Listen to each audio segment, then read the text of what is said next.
반갑습니다. 여러분들의 국어를 책임질 저는 국가대표급 국민강사가 되고픈 김강사입니다. 자, 이번 시간 제가 여러분들과 품사 첫 번째 시간으로 살펴볼 내용은요. 김여사와 김강사 역시 아니고요. 체언과 수식어입니다. 체언과 수식어를 설명하기 위해서 이 품사 첫 번째 시간에 제가 왜 김여사와 김강사를 끌어들였을까요? 여러분들 김여사는 잘 알고 있는 것처럼 학교 다닐 때 핵인싸였어요. 그래서 지 이쁘다고 지 이쁜 거 티내려고 주변에 이렇게 못생긴 애들 데리고 다니면서 자기를 굉장히 빛내기 위한 그런 수단으로 이 못생긴 친구들을 갖다 활용했던 그런 체언 같은 친구예요. 자, 김 여사는 학교 다닐 때 핵인싸였어요. 반에서 중요한 역할을 했다라고 볼 수 있겠죠? 문장에서 체언이 바로 이렇게 중요한 역할을 한다라고 볼 수 있어요. 문장에서 체언이 빠지면 문장이 성립이 안 될 정도로 중요한 기능을 한다라고 볼 수 있겠죠? 반면에 저는 학교 다닐 때 JJE였습니다. 찌질이. 네, 바로 김여사 같은 인물들 사이에서 이렇게 옆에 껴서 한 번이라도 조금이라도 조금 더 친해지려고 이렇게 하는 그런 스타일이었어요. 바로 이 체언을 꾸며주는 역할을 하는, 그러니까 체언 옆에서 어쩔 수 없이 붙어있을 수밖에 없는 그런 수식어 같은 존재였다고 볼 수 있겠죠? 자, 이렇게 제가 체언과 수식어를 설명하기 위해서 이 김여사와 김강사를 비교해서 이야기를 했는데요. 오늘 품사 그 첫 번째 시간 제가 품사에 대한 내용부터 먼저 설명하고요. 그 다음에 체언의 역할, 그리고 체언을 꾸며주는 수식어의 역할. 여러분들 헷갈릴 수 있는 부분이 많기 때문에 제가 이번 시간 굉장히 신경 써서 준비했거든요. 한번 강의 속으로 들어가 보도록 할게요. 자, 먼저 제가 이번 시간에 살펴볼 내용은 품사다라고 이야기를 했습니다. 품사. 국어의 개념을 모르겠으면 제가 내용들을 살펴보기 전에 개념을 째려보라고 이야기했죠. 품사. 개념을 가만히 째려보니까 이 사는 한자로 바로 사. 무엇을 의미하냐면 단어, 순우리말로 낱말이라고 이야기를 하게 되죠. 단어는 여러분들 알고 있는 것처럼 홀로 쓸 수 있는 말, 이것을 단어라고 이야기를 해요. 또 홀로 쓸 수 없지만 조사도 단어가 될 수 있다라고 얘기했죠. 그러니까 단어를 나누는 데 있어서 단어의 품격을 매기다 라는 의미로서 품사라고 이야기를 하게 되는 거예요. 우리가 옛날에 그 유명한 드라마가 있었어요. 띵띵의 품격, 뭐 이런 것들, 그쵸? 마찬가지로 선생님은 이것을 단어의 품격이라고 이름을 붙여봤어요. 단어를 품격에 따라서 일정한 기준으로 나누는 것, 이것을 바로 품사라고 이야기를 하게 되죠. 자, 그런데 항상 무엇을 나누기 위해서는 제가 기준이 필요하다라고 이야기했어요. 기준이 명확하지 않으면 그 나눈 기준들이 의미가 섞여버리는 경우가 굉장히 많아요. 예를 들자면 너무 명확하지 않은 기준으로 예쁜 여자들의 모임, 이런 모임이라고 해봐요. 기준이 명확하지 않기 때문에 김여사 같은 친구들이 다 몰렸는데 어느 순간 김강사가 가서 쓱 이렇게 끼어있을 수도 있다는 거죠. 이처럼 품사를 나누는 데 있어서도 굉장히 중요한 기준들이 있어요. 세 가지 기억해야 할 것. 첫 번째, 우리가 단어를 나눴을 때 형태가 바뀔 수 있는 친구들, 지난 시간에 배웠던 것 같은데요. 네, 형태가 바뀔 수 있는 친구들은 동사, 형용사, 그리고 서술격조사, 이다 같은 친구들. 이런 친구들은 형태가 변하는 친구들. 명사나 대명사나 수사나 오늘 배우게 될 수식어에 해당하는 관형사나 부사는 형태가 바뀌지 않습니다. 형태가 바뀌느냐 바뀌지 않느냐에 따라 크게 먼저 나눠주고요. 그리고 지금 이름을 붙인 것처럼 문장에서 몸과 같은 중요한 역할을 하는 애들, 혹은 다른 말을 수식하는, 꾸며주는 역할을 하는 아이들, 모두 다 기능에 따라 나눈 기준이라고 볼 수 있겠죠? 자, 그래서 두 번째는 문장에서 이 단어들이 어떤 기능을 하느냐에 따라 두 번째 기준을 삼을 수가 있어요.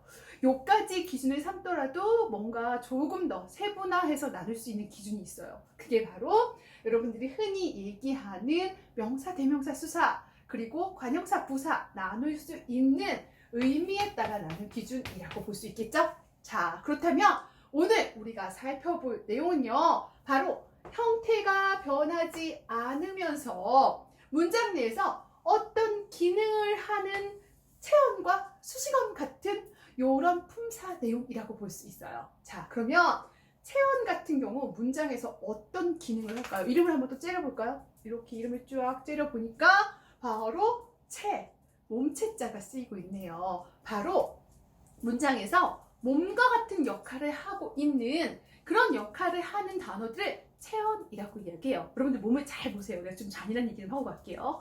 여러분들 몸이 없다고 생각해봐. 여러분들 팔다리, 머리, 다리 어떡할 건데. 바로 문장에서 몸과 같은 역할을 하고 있는 이런 중요한 단어들을 체언이라고 이야기하는 거예요. 바로 이 김여사 같은, 학교 다닐 때 공부 잘했던 김여사, 이뻤던 김여사, 학교의 핵인싸 김여사 같은 역할을 하는 것이 바로 체언이라고 볼 수 있겠죠? 자, 그러면 체언 먼저 한번 내용을 보면요. 체언의 종류를 우리 먼저 보고 갈 수 있어야겠죠? 체언의 종류는 크게 세 개의 단어로 나눠 볼 수 있습니다. 먼저 체언들은 명사, 그리고 대명사, 그리고 수사로 나눠볼 수 있는데요. 자, 역시 어려운 개념이 나왔으니까 내용을 째려보도록 할까요? 뒤에 다 뭐가 붙었어요? 사. 자, 사가 붙었다는 것, 이것들은 모두 다 낱말을, 단어를 나눈 기준이라는 걸 볼 수 있어요. 자, 그렇다면 첫 번째 명사부터 보도록 합시다. 명, 바로 이름 명자예요. 그러니까 바로 이름을 나타내는 단어, 이것을 우리는 명사라고 이야기하죠. 그런데 우리 주변에 있는 모든 사물들의 이름을 한번 살펴보도록 합시다, 여러분들. 이름을 살펴보면 명확하게 이렇게 칠판, 분필처럼 형태를 가지고 있는 것들도 있지만, 제가 여러분들의 사랑하는 마음이 보입니까? 이 사랑? 꺼지라고요? 네. 이 사랑같이 눈에 보이지 않는 것들도 있어요. 우정, 미움, 질투, 이런 것들은 눈에 보이지 않는 것들이에요. 그러니까 우리가 이름을 매기는 데 있어가지고 구체적인 대상뿐만이 아니라 추상적인 대상까지 모두 다 포함해서 이름을 붙여주면요, 그게 바로 명사가 됩니다. 명사가 바로 이렇게 사물이나 혹은 우리가 눈에 보이지 않는 추상적인 것까지 모두 이름을 붙여주면 그게 바로 명사인 거죠. 우리 주변에 명사가 진짜 많아요. 문장을 만드는 데 있어서 명사가 없으면 문장이 안 돼요, 여러분들. 그렇기 때문에 명사는 몸과 같은 역할을 하는 중요한 그런 친구라고 볼 수 있어요. 그래서 이 친구들은 모두 다 체언이 된다라고 이야기했죠? 마치 김여사처럼요. 그쵸? 자, 그러면 체언에는 명사 말고 또 뭐가 있을까? 대명사가 나오고 있는데요. 또 이름을 한번 잘 보도록 합시다. 대명사. 명사는 명사인데 명사를 대신해서 표현한다라고 얘기해서 대명사 이렇게 이야기를 하게 되는 거예요. 그러면 대는 바로 무슨 의미를 가지고 있다? 대신한다. 이런 의미를 가지고 있어요. 명사를 대신해서 표현할 때 우리가 대명사라고 이야기를 하게 되는구나. 이렇게 알 수가 있죠. 저 김강사, 김유현 이렇게 이야기도 하지만 그녀라고도 이야기하죠. 여러분들 오해하면 안 돼요. 그가 아니에요. 전 그녀입니다. 여러분들 오해하지 마세요. 자, 그녀라고 이야기할 수 있어요. 그리고 우리가 물건을 이야기할 때 그 물건의 이름을 이야기할 수도 있지만 그것을 대신 지칭해서 이야기하는 경우도 있어요. 이것, 저것, 그거 이렇게. 그쵸? 바로 이렇게 명사를 대신해서 이야기하는 단어를 바로 우리는 대명사라고 이야기를 하게 되는 거죠. 자, 그래서 바로 명사를 대신하는 단어, 이것이 우리는 대신하는 단어, 이것을 대명사라고 이야기를 하게 되는 거죠. 자, 여러분들 또다시 이야기하지만 대명사는 바른말을 꾸밀 수가 없습니다. 아까도 이야기했지만 체언은 다른 말을 꾸미는 역할을 하지 않아요. 굳이 그럴 필요가 없어요. 왜? 지 혼자 잘났으니까. 굳이 다른 친구들을 꾸며줄 필요가 없어요. 이 얘기 꼭 기억하세요. 왜냐하면 제가 뒤에서 관형사를 설명하면서 여러분들이 이 대명사와 수사와 혹은 관형사를 착각하는 경우가 있기 때문에 다시 얘기합니다. 바로 명사, 대명사, 수사는 체언이다. 다른 말을 꾸민다? 꾸미지 않는다. 핵인싸인 김여사처럼요. 그쵸? 자, 그 다음에 이제 수사도 가만히 보니까 이제 알 것 같아요. 이름을 보니까 나 알 것 같아요. 자, 단어예요. 단어인데 수가 붙었어요. 여러분들 알고 있는 그 수 맞아요. 여러분들 수하면 뭐 생각나요? 수학이요. 무서워, 수학. 자, 수는 바로 여기서 여러분들 알고 있는 그 숫자예요. 숫자 혹은 수량을 나타낼 때 우리가 이 수사를 표현하게 됩니다. 여러분들 숫자를 나타내는 말들이 굉장히 많죠. 우리가 단지 양을 나타낼 때도 쓰고요. 그리고 순서를 나타낼 때도 수사를 쓴다라고 볼 수 있어요. 뭐가 있을까? 하나, 둘, 셋, 넷, 다섯. 이런 것도 있고요. 그 다음에 첫째, 둘째, 셋째처럼 이 순서를 나타낼 수도 있어요.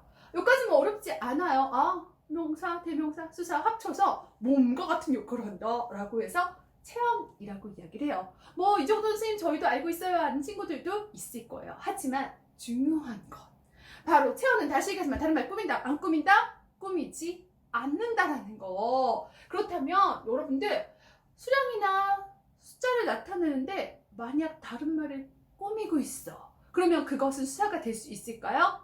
안 돼요. 안 된다는 거. 자, 예를 들어 볼게요. 선생님이 김머피를 키우고 있어요. 왜 이렇게 다 김씨밖에 없을까 주변에? 이 김머피는 시추예요.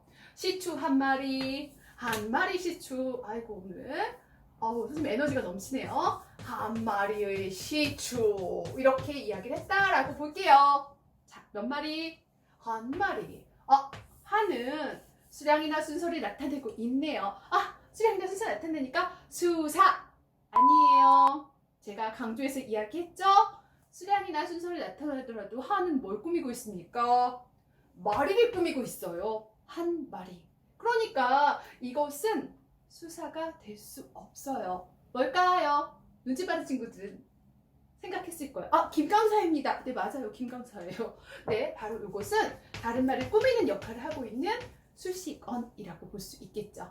마찬가지로 한 마리, 세 마리, 세 개, 단위를 나타낼 뿐만이 아니라 우리가 보통 다른 말을 꾸미기 위해서 수량이나 숫자가 쓰일 경우에는 그것은 절대로 수사가 될 수 없다는 거 기억할 수 있어야겠죠. 또 하나, 여러분들, 그가 우리 학교에 왔어. 그가 우리 학교에 왔어. 그는 바로 우리 아버지야. 내가 학교 다닐 때 사고 쳐가지고 우리 아버지가 학교에 오시진 않았어요. 여러분들, 제가 이렇게 찌질이긴 했어도 사고는 치지 않았습니다. 자, 어쨌든 그는 우리 아버지를 대신해서 이야기를 하고 있네요. 보니까 다른 말을 꾸미지도 않아요. 그쵸?